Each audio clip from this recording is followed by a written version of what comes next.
How to change the front indicator light bulb on a Kia Sportage.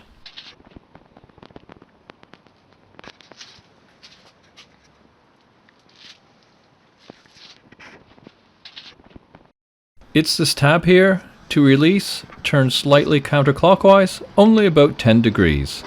The light bulb housing comes out with the bulb.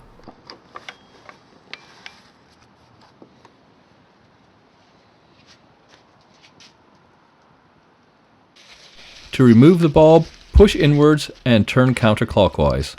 Get a new bulb, match up the tabs, push the bulb in and turn clockwise.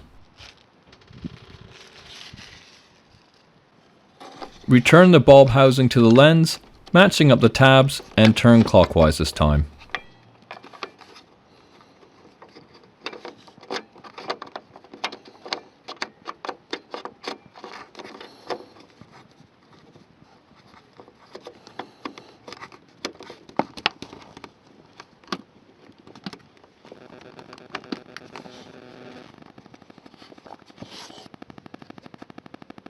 And you're done.